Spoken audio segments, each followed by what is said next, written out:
Since the time of the Incas, gold has played a defining role in the cultures of the Andean regions of South America. To this day, indigenous people in some villages continue to mine gold as their main source of livelihood.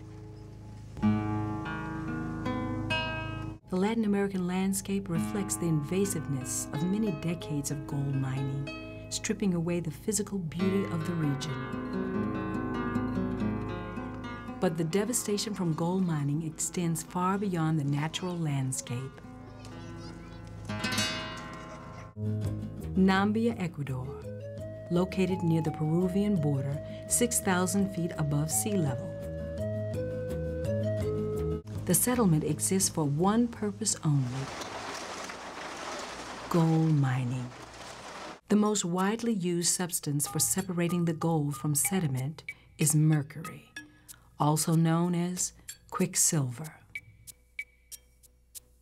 Exposure to mercury may cause severe neurological damage, especially to the developing brain of children. Many of the villagers in Nambia have been found to have toxic levels of mercury in their blood. We're looking at the intoxication of children and adults with two heavy metals, lead and mercury. A team of scientists, led by Dr. S. Allen Counter of Harvard University, discovered widespread mercury poisoning while investigating lead exposure in children of Ecuador. Dr. Counter began his study of heavy metal poisoning in the mid-90s, when he found entire villages with high levels of lead exposure. Blood tests show that many children in the villages were severely lead poisoned. He also found high lead levels in soil and food grown throughout the villages. The team worked together in harsh conditions to provide medical care, medicine, counseling, and educational programs to the families in lead-contaminated villages throughout Ecuador. Anytime there is smoke from that she should really not stand in the smoke unless she has this. While working in these communities, Dr. Counter and his team learned of a widespread use of another very dangerous heavy metal, mercury, commonly used by gold miners.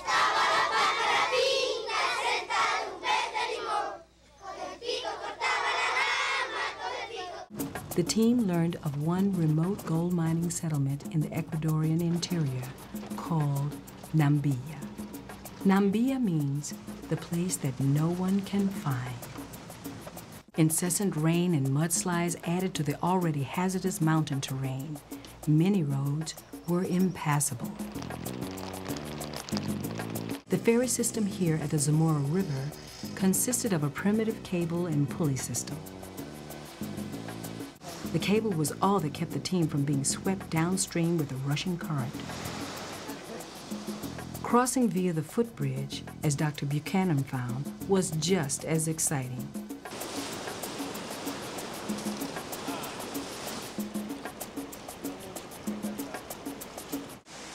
Widespread squalor and poor hygienic conditions give Nambia a frontier town feel. The physical landscape shows the scars of years of strip mining. Caves riddle the mountaintops, some of which have collapsed, killing many miners. The inhabitants of Nambia believe a collapse of the entire mountainside is imminent. Man-made waterfalls supply a constant stream of water, an essential component in the gold extraction process. Much of the labor force in the Nambia area is made up of the Saraguro Indians. The Saraguro people are an ancient tribe that coexisted with the Incas. Today, they are low-paid manual laborers in the mines. Gold miners toil for hours within the deep recesses of the earth. Sacks are filled with ore containing veins of gold, as this sample shows.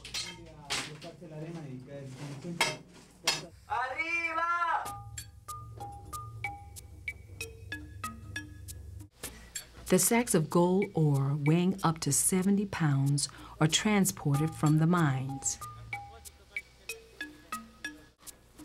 This is just the beginning of the gold extraction process.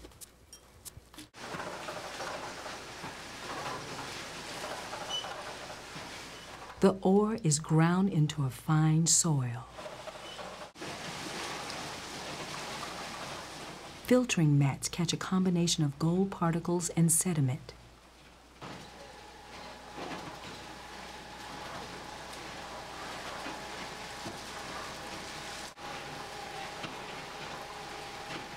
Panning begins the painstaking process that separates the gold from the sediment. This step introduces the poisonous mercury. This is a common sight. A gold miner exposing his bare hands to the toxic mercury. The quicksilver binds the gold and forms an amalgam. Other hazardous chemicals, such as deadly cyanide, are also used in this stage of the extraction process. Barrels are casually discarded into rivers, contaminating wildlife and exposing the people in the area to the poisonous chemicals. In the final step, a blowtorch is used to burn away the mercury and sediment. The miners wear no protective gear and inhale the toxic fumes from the burning mercury amalgam. The dangerous mercury vapors can cause neurological damage, including Mad Hatter's disease. Only a protective mask or respirator can protect the miners. The arduous gold mining process results in a handful of pure gold. This ball weighs approximately 10 ounces and is valued according to current market standards. Most of the gold is fashioned into jewelry in sweatshops such as these and sold throughout the world.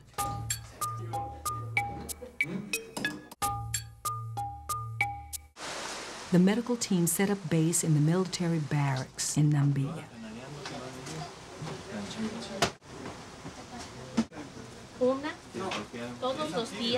What I would like for her to do is have her husband come by here to visit our clinic, and I will provide a mask for him to wear. Yep. So that when he's burning these fumes, he could wear the mask and it would protect him from the fumes. While the owners of the mine profit from the gold extraction, the miners and their families pay a heavy price. Blood tests on the children of Namibia indicate high mercury poisoning. Brainwave testing showed that some of the children already have neurological impairment from mercury poisoning. The average amount of toxic mercury in the blood of Namibia children was more than 50 times higher than in children of the United States. The children were also tested for hearing problems, as mercury poisoning can lead to deafness. It is not uncommon to find clandestine mining in the workers' houses or backyards. The workers resort to this illegal mining because of the poor wages they earn. Unknowingly, they are adding another level of mercury exposure to their families. ¿Cómo se llama? ¿Yo? Sí. Johnny Roberto Alan. 9-year-old Johnny Roberto is a Saruguro Indian boy who works with the mercury. He was diagnosed with epilepsy, which may be related to mercury poisoning. When you grow up, do you want to work in the mines? Sí. Many children learn the gold extracting process from their families, including the handling of the poisonous mercury. Do you know the problems, the dangers of working in the mines? Do you know how dangerous it is when you breathe the mercurio?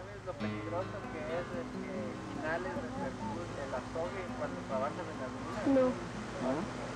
No. Gracias. Johnny Roberto's father works in the mines in order to provide for his family. I'm going to give you this mask to wear when you work in the mines when you're burning the mercury, mercurial.